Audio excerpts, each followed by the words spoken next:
up in Oak Ridge, Tennessee, which was part of the Manhattan Project. So I grew up in a town populated by scientists, engineers, and mathematicians. But I knew that I didn't want to be a scientist myself because I didn't think I had what it took. So I went the art route, and I did that for over 20 years. And then I decided to retool, and I wanted to learn 3D animation, but I only wanted to do 3D animation for science. So when I got out of school, I started this company, Architect Scientific, and I've been doing that for the last 22 years.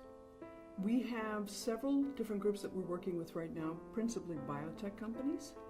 We're working with one in Belugo, Italy, which is a biopharmaceutical company.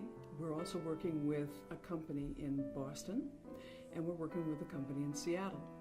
These are all companies that are trying to explain their technology and their discoveries to investors and eventually the general public.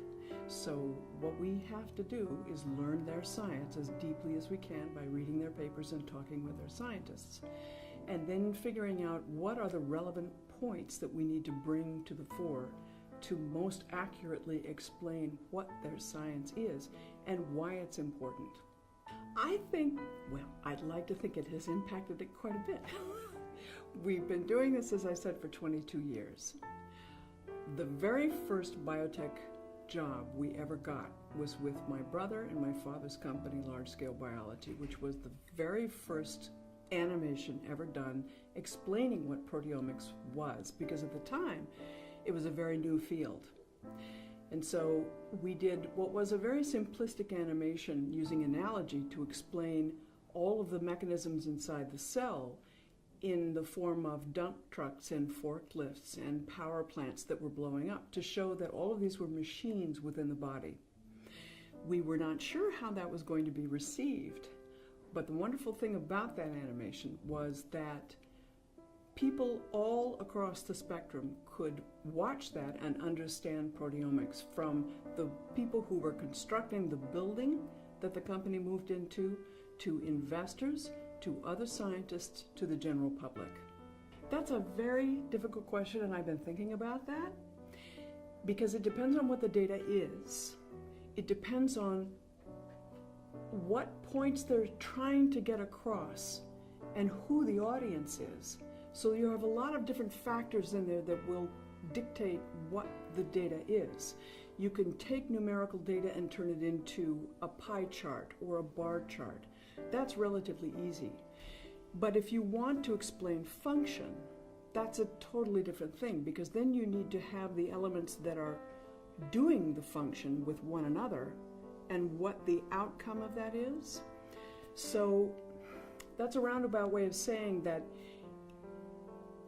there are simple ways to turn out effective visualization for data, and there are very complex ways, and it just depends how far you want to go. You could go as far as drawing it by hand. You could use Excel to make pie charts and bar charts. You could use very simple 2D illustrated programs like Photoshop to draw something digitally.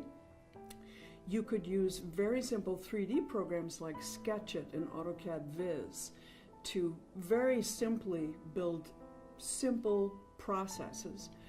You could get much farther along by using Autodesk Max or Maya or Blender, a host of, there are many different 3D programs out there, all the way into VR, virtual reality, and augmented reality. So it's this entire spectrum of what do you want it to look like? Is it going to move or not? And who is your audience? I think that's a really simple answer. You cannot make good process data without good raw data. Process data comes from raw data. So if you don't have excellent raw data, you're not going to have excellent process data. Again, it depends on what kind of data it is. How much noise is in the data? How much noise do you need to remove from the raw data in order to get the process data? It also depends on what answer you're looking for, because sometimes if you've got raw data that is dirty raw data, it's got a lot of noise in it, There may be things you can still pull out of it to process data that are relevant, and it may not matter that there's noise in there. But if you need to capture all of the relevant data and process it and remove the noise and process the remainder into processed data, if it's not good data, you're not going to get good processed data. It'll depend on what they want to do. So if they want to do two-dimensional illustrations, Photoshop, CorelDRAW, there are many, many, many software programs out there. Or you could draw it by hand, which a lot of people do. There are many illustrators that draw by hand, particularly anatomy illustrations are generally done by hand because it's very difficult to do that digitally. The only thing I would say is that if with any of those, if you want to have the final piece look very professional, unless the person who's going to start using those programs is already a very good illustrator, it's going to take them some time to tool up.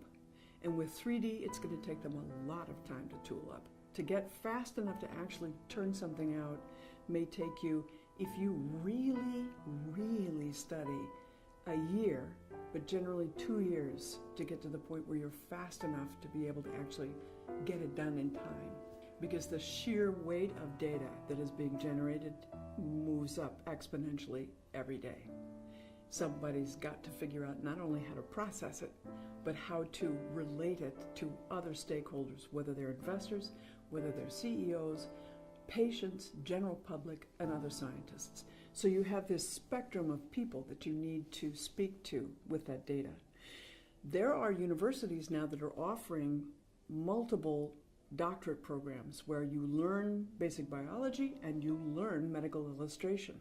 So by the time you get out of school, you have very good grounding in the science, but you also have very good grounding in the arts. So there are a number of different universities around the world that are now doing this, and I've seen that happen over the past 10 years or so.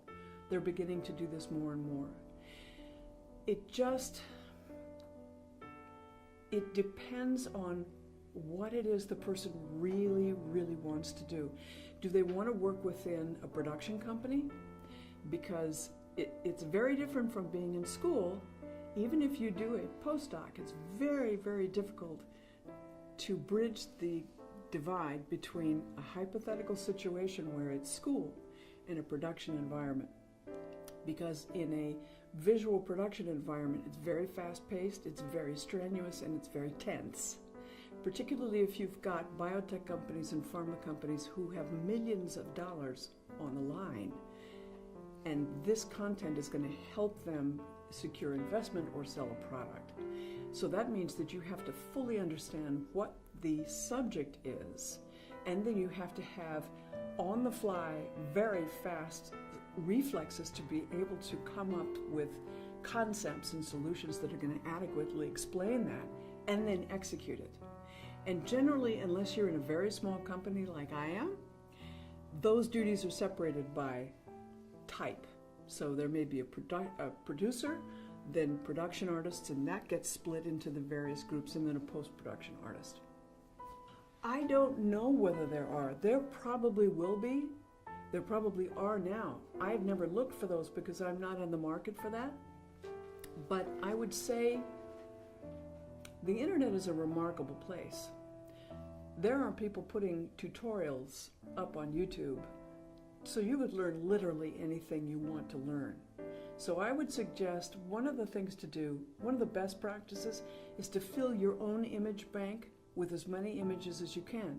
So look at what everybody else is doing. Look at what all the journals are using. Look at what works and what doesn't work. Not only from their perspective, but from your perspective as a scientist. Will you feel comfortable visualizing your data that way? So it's a twofold thing. You must be comfortable with it and feel that it accurately represents what it is that you're doing. And the journal must feel that it's something that is newsworthy and that they want to publish. But the best thing of all is just to look at thousands of images, of scientific images. Start filling your image bank with the style, the concepts, the production value, because it's all over the map. There's some terrible stuff out there, and there's some of the best stuff I've ever seen. Better than we've done. And I can say that because it's very rare that anybody gets right at the top. But that's the best way to learn, because you begin to figure out what your own style may be. If you decide you're going to illustrate or you're going to animate something, the more you look at everything else, the more you're going to begin to naturally select the things that you like the best. That's going to point you in the direction of the style that you may want to do yourself.